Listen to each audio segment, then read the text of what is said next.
Les gens se demandent souvent quelle est la clé pour réussir et pour avoir tout ce qu'ils désirent.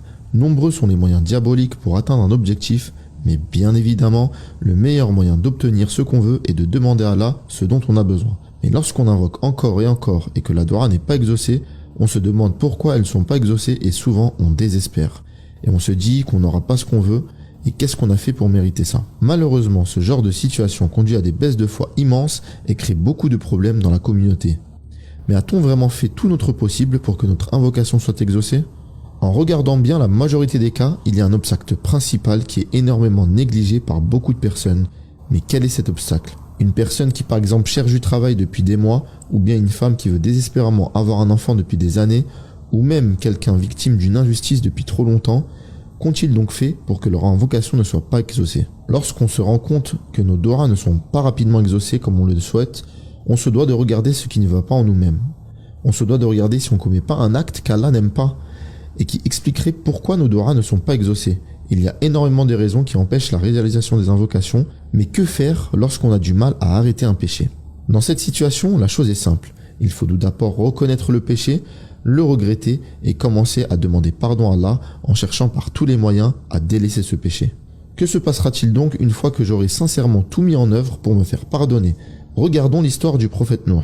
Il a appelé son peuple pendant plus de 900 ans et quel était son objectif ? Il souhaitait qu'ils regrettent leur acte, qu'ils demandent pardon à Allah pour tous leurs péchés. Dans la sourate Nuh, lorsqu'il dialoguait avec eux, il leur disait qu'Allah leur donnerait plus de biens et d'enfants que ce qu'ils possédaient déjà. Mais que d'abord, ils devaient retourner à lui et arrêter de vénérer les idoles qu'ils vénéraient à l'époque et de commettre les péchés qu'ils commettaient. Pourtant, ce peuple était parmi les pires. Pendant plus de 900 ans, ils n'ont pas accepté son message et pourtant, Allah leur a donné ce qu'ils désiraient s'ils étaient soumis. Pourquoi cet exemple ? C'est pour dire que peu importe le péché commis, le principal est de s'en débarrasser et de chercher à se faire pardonner. Le prophète, qui était le meilleur des hommes et dont les péchés passés et futurs étaient déjà pardonnés, demandait pardon plus de 70 fois par jour. Alors qui sommes-nous pour ne pas le faire ? En plus de cela, il nous recommande de demander pardon après chaque prière et bien évidemment, en plus des choses qu'on obtiendra sur terre. La récompense de l'au-delà sera encore meilleure si on réussit à se faire pardonner.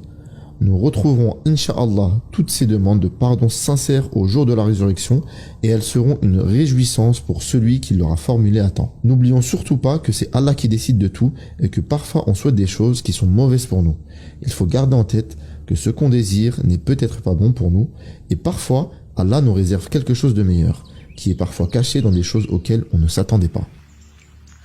عن أنس بن مالك رضي الله عنه قال: سمعت رسول الله صلى الله عليه وسلم يقول: قال الله تعالى: يا ابن آدم إنك ما دعوتني ورجوتني غفرت لك على ما كان منك ولا أبالي. يا ابن آدم لو بلغت ذنوبك عنان السماء ثم استغفرتني غفرت لك. يا ابن آدم إنك لو أتيتني بقراب الأرض خطايا ثم لقيتني لا تشرك بي شيئا لأتيتك بقرابها مغفرة. رواه الترمذي وقال: حديث حسن صحيح.